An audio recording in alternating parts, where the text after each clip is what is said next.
हस्तिनापुर का राजमहल शोक में डूब चुका था। राजा विचित्रवीर्य संतान बिना ही संसार छोड़ गए। माता सत्यवती को कुरुवंश के अंत का भय सताने लगा। उन्होंने भीष्म से वंश बढ़ाने की विनती की, पर भीष्म अपनी प्रतिज्ञा से बंधे थे। तब सत्यवती को अपने पुत्र वेदव्यास का स्मरण हुआ। तपस्वी वेदव्यास वन में कठोर तप कर रहे थे। संदेश पाकर वेदव्यास तुरंत हस्तिनापुर पहुंचे।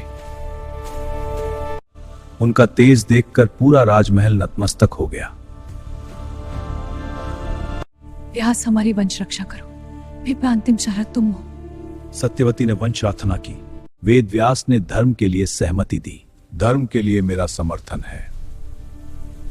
सबसे पहले रानी अंबिका को बुलाया गया।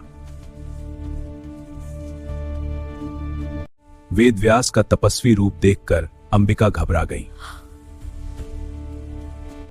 भय से उन्होंने अपनी आंखें बंद कर लीं। सत्यवती परिणाम की प्रतीक्षा करती रहीं। समय आने पर धृतराष्ट्र का जन्म हुआ, पर वे नेत्रहीन थे। मुझे एक और अवसर चाहिए। सत्यवती ने फिर एक और अवसर मांगा। इस बार रानी अंबालिका को भेजा गया।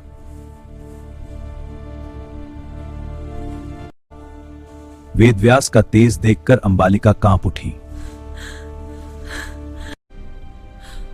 उनका चेहरा भय से पीला पड़ गया।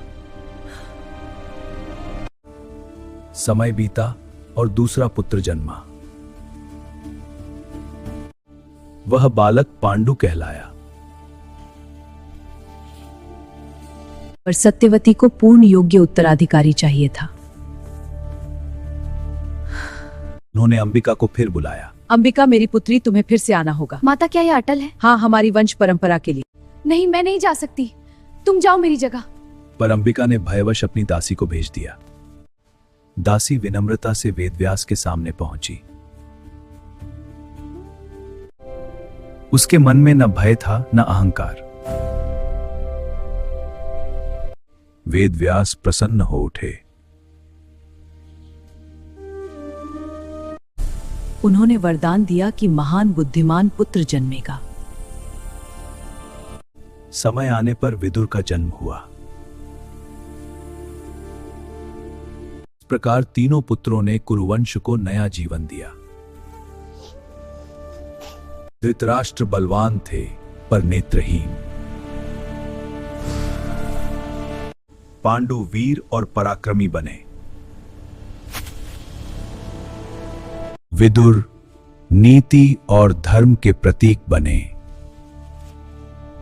भीष्म ने तीनों को स्नेह से पाला। हस्तिनापुर फिर से आशा से भर उठा। पर भविष्य में यही जन्म महायुद्ध का कारण भी बने। वेदव्यास सब जानते थे, फिर भी मौन रहे।